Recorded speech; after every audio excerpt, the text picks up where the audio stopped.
Hello students, today I have come up with the next part of the chapter Coordination Compounds from class 12 syllabus. So today I will just elaborate the drawbacks of valence bond theory and then I will start with crystal field theory. Okay, so let's start with the drawbacks of valence bond theory. The first drawback is that it cannot explain the magnetic properties properly. Like you have seen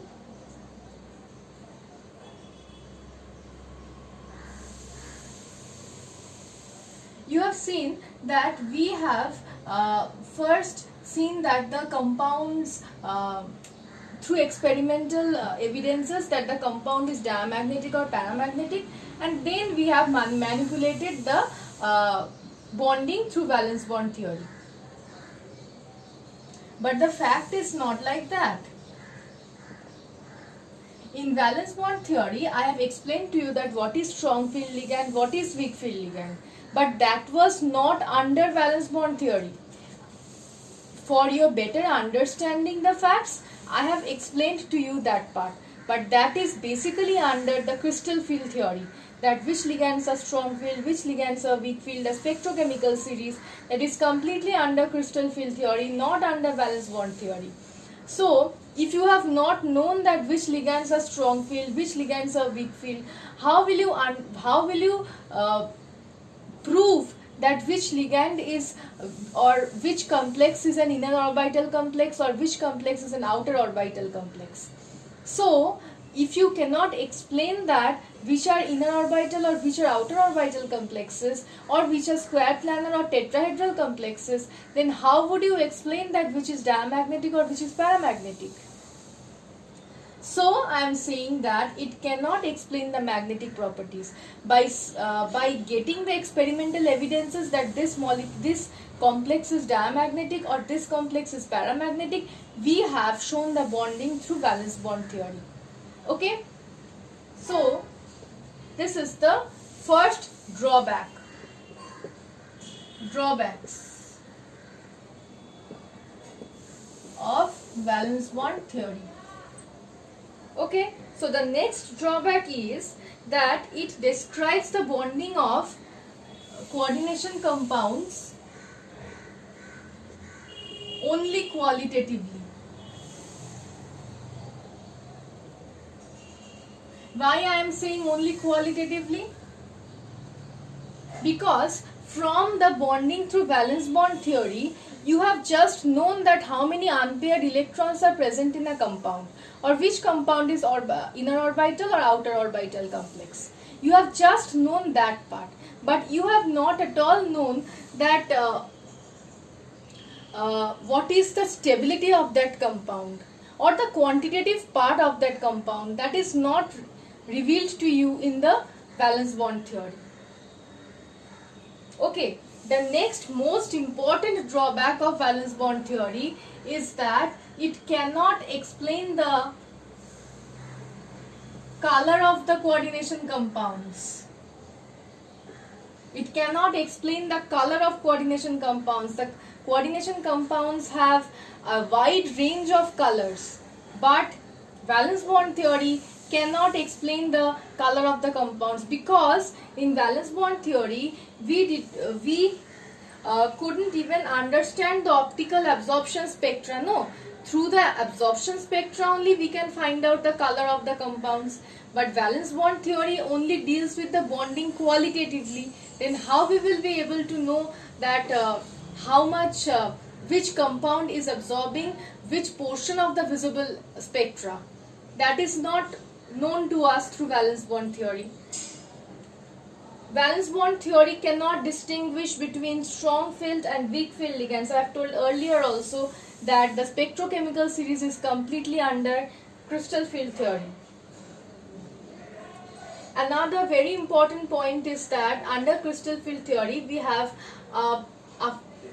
just after knowing about crystal field theory, we will know that a coordination complex has two types of stability. One is the kinetic stability and the other is the thermodynamic stability. What are these stabilities? Means these two stabilities will govern the stability of a particular coordination complex. So what are these two? These are not explained under valence bond theory. See, there are many points of drawbacks of VBT, but I am not writing all the points here. In your study material, I will provide you with all the points. Then through valence bond theory, we will not be able to understand the rate of the reaction of formation of coordination complexes. I have before starting with coordination compounds, I have shown you that how coordination complexes are formed, but that rate of the reaction or the mechanism of the reaction, those cannot be explained by valence bond theory. Again, an important point, that the ions with D1, D9, D2, D3 configuration, they have the same number of unpaired electrons. They cannot be distinguished from one another on the basis of unpaired electrons. See, in VBT, what we are doing basically, we are finding out the number of unpaired electrons present in the complex. By knowing the number of unpaired electrons, we are telling that this compound is diamagnetic, this compound is paramagnetic. And also we are calculating the magnetic moment. I will show you the calculation of magnetic moment later on. But the ions which have D1 and D9, again D2 and D3, all these ions, whether they are forming octahedral complexes or tetrahedral complexes or square planar complexes, they will have the same number of unpaired electrons. Then this becomes very difficult to be distinguished on the basis of unpaired electrons. Another important point is that this theory will not be able to explain that sometimes the pairing of electrons takes place against the Hund rule. Why that happens? And the most important part, that it cannot explain, this valence bond theory will not be able to explain the electroneutrality and the back bonding. We all know from valence bond theory what we know. We know that ligands will donate electron pairs to the metal, atom or ion. Okay, we just know this by valence bond theory, that ligands will donate electron pairs to the metal, atom or ion. As soon as the ligands are donating electron pairs to the metal, atom or ion, they are forming a coordinate bond. As soon as this coordinate bond is formed, you have learned in class 10 that coordinate bond is also a type of covalent bond. So, as soon as coordinate bond is formed, there makes no difference in valence bond theory. There is no difference between the coordinate bond and the covalent bond. But remember one thing, what do you know about a covalent bond? A covalent bond means there is a mutual sharing of electrons. The two atoms will share electrons with each other. That is a mutual sharing of electrons. But look at this, that the ligands, all the ligands maximum have an oxygen, nitrogen or halogen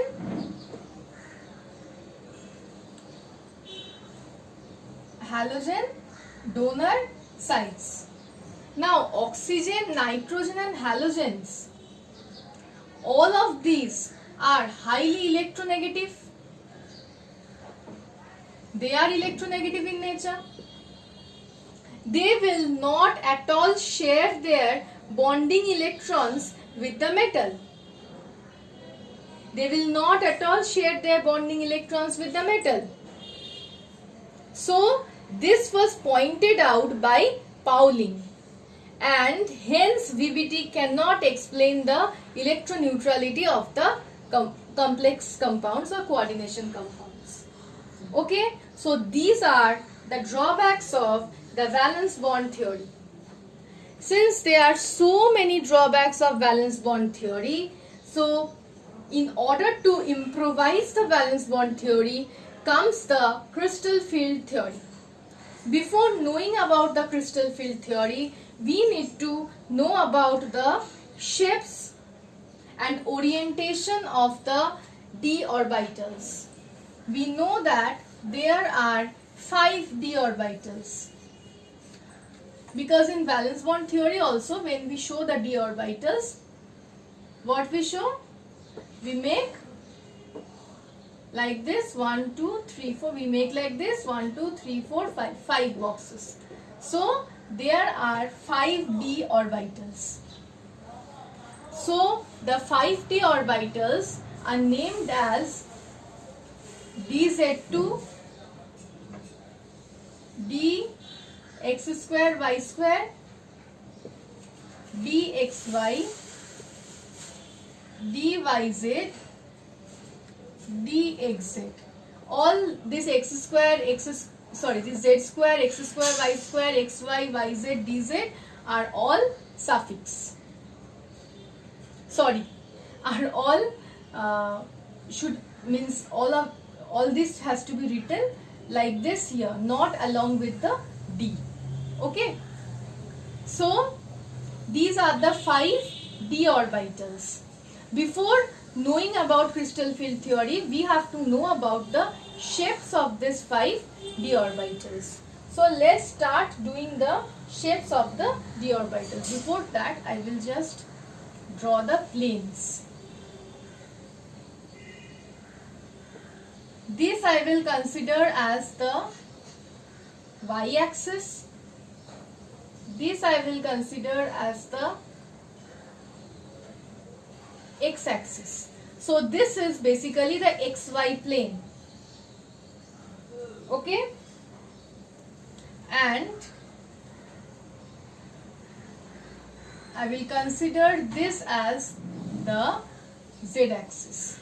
So this is positive. From here, this part is positive y-axis. This part will be negative y-axis. This is positive x-axis. This is negative x-axis. Positive z-axis, negative z-axis. Okay?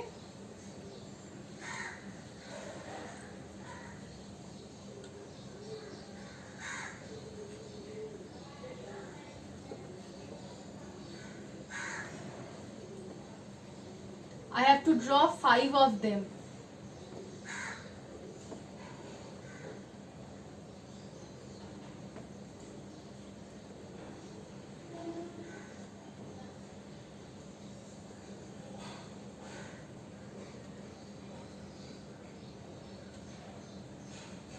See, the lines are not always straight, okay?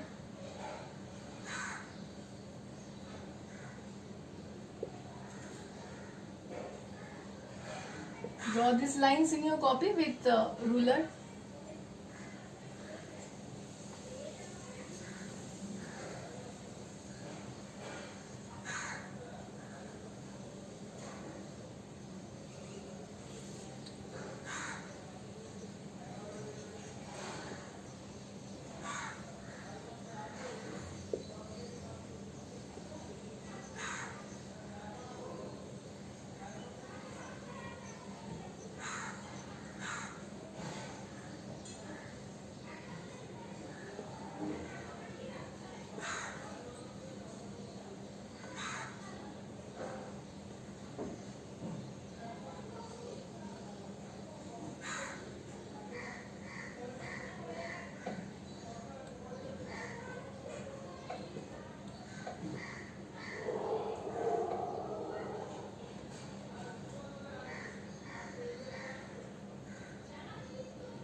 For the shapes of the y, for the d orbitals, you have to refer to this video. This part won't be given in your study material, okay? So refer to this video for the shape of the d orbitals. Now this is the y axis, this is the x axis. So you have understood that this is basically the xy plane. Okay? This is the xy plane and this is the z axis. All the three axes are perpendicular to each other. Okay? First I'll draw the dxy, dyz and dxz orbitals. Then I'll do with the dx2, y2 and the dz2. Okay, so first one is dxy.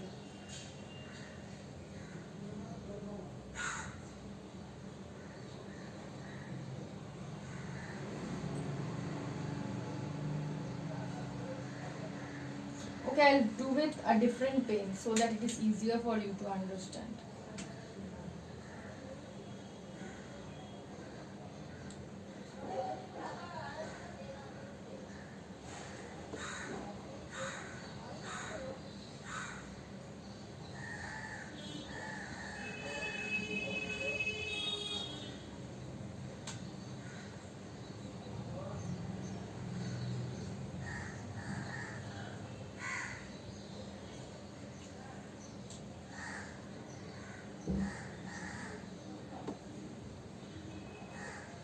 Okay, so this is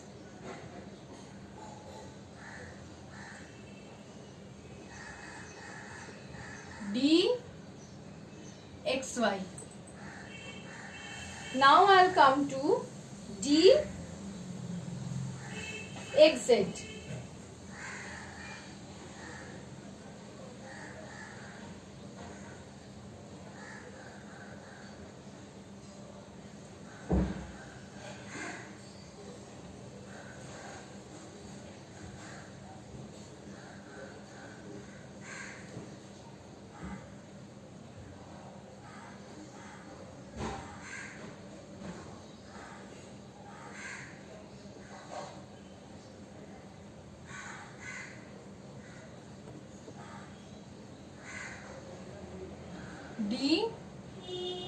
dxz. Now I'll come to dxy.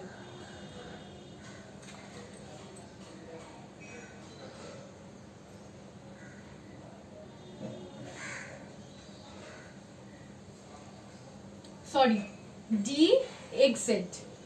Now only xz is left, no?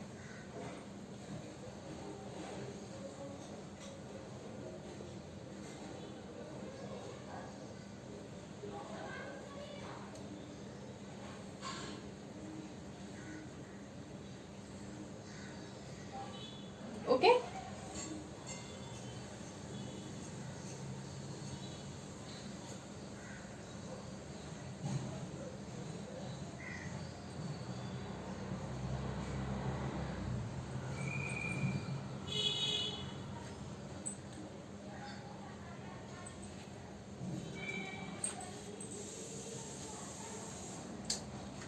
Very sorry, this is dyz.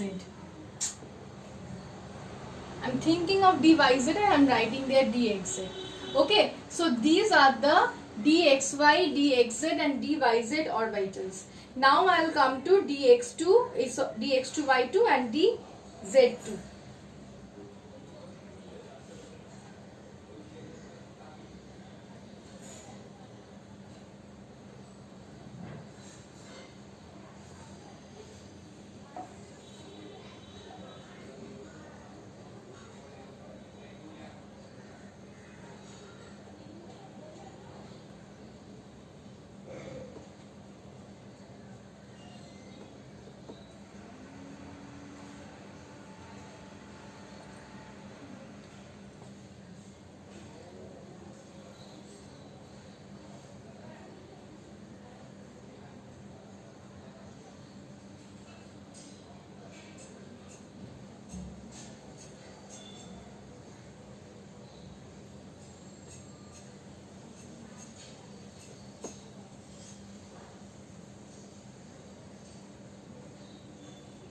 This is dx2, y2.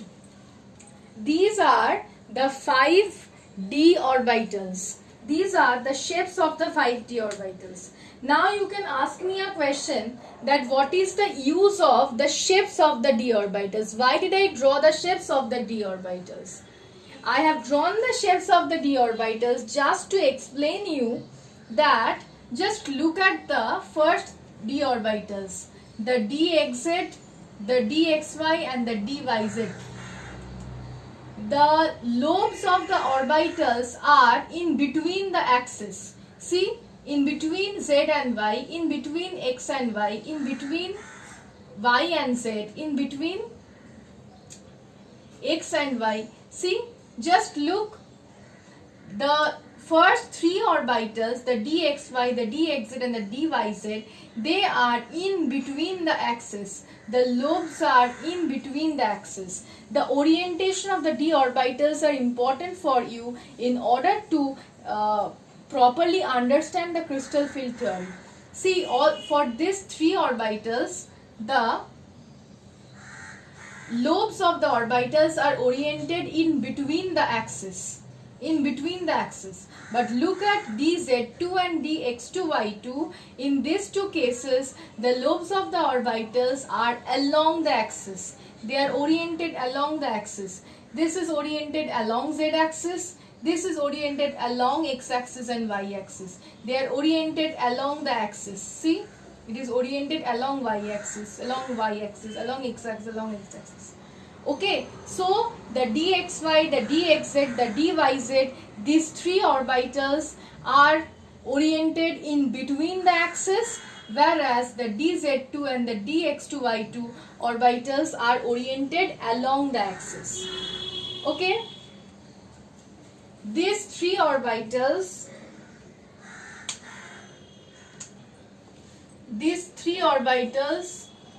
together are known as T2G orbitals. T2G orbitals for octahedral symmetry, and these two orbitals are known as EG orbitals for octahedral symmetry. When we will talk about tetrahedral, the G won't be present for tetrahedral. For tetrahedral, we will just say E and T2.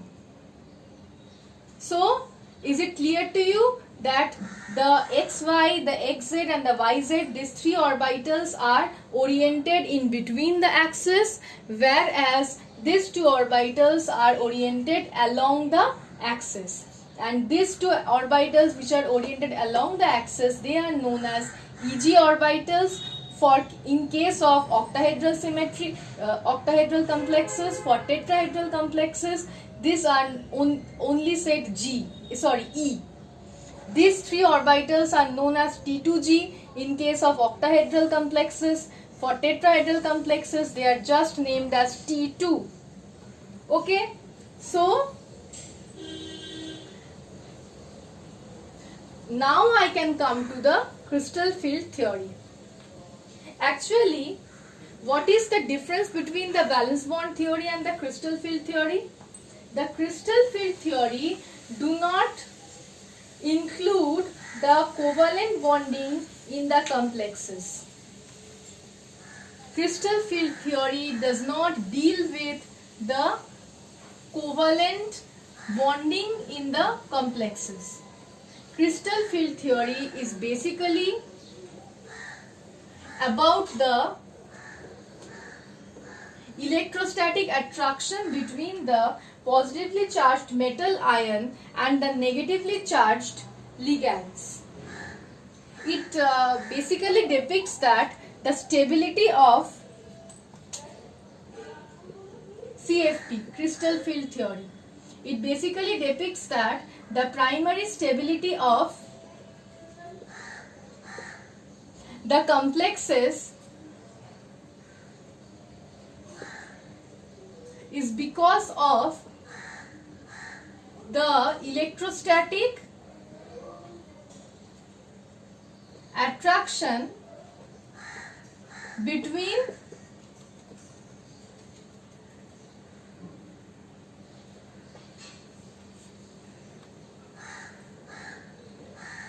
positively charged metal ion and negatively charged ligands.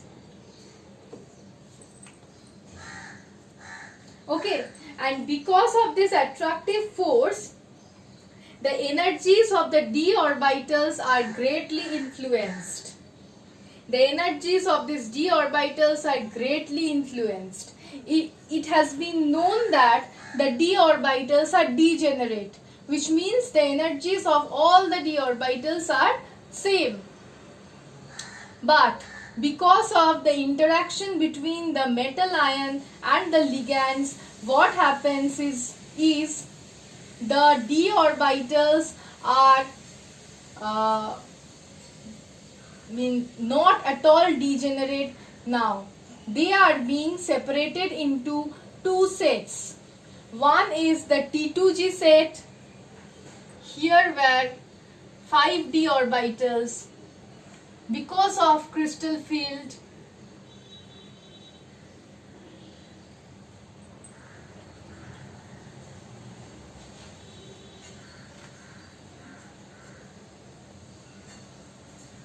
there is splitting of the 5 d orbitals. The 5 d orbitals are not having the same energy at this stage now.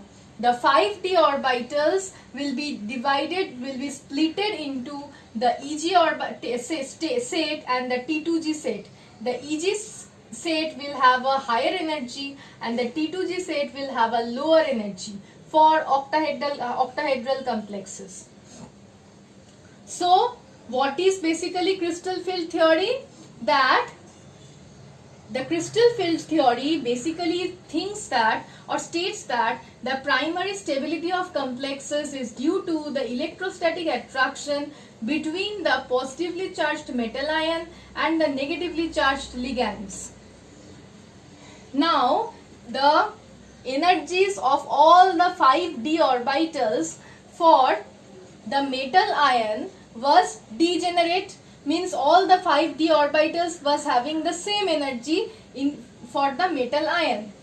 But as soon as the negatively charged ligands are around the metal ion, the ligands are making the difference.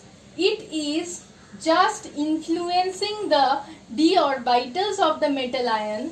As a result, the d orbitals are splitted into two halves. One is known as the EG set and the other is the T2G set. There is a energy difference between the EG and the T2G set. This is just for octahedral complexes. Okay, this is basically known as the crystal field splitting. Okay, so in this video I have just introduced to you that what is crystal field theory. From the next video I will just explain the salient features as well as how to calculate the energies, the crystal field stabilization energy, how to calculate the energies, and in the subsequent videos we will see that how color develops in the coordination compounds. Okay, so for this video is completed till this. Okay, so in the next video we will start with the vivid explanation of crystal field theory and the calculations. Thank you.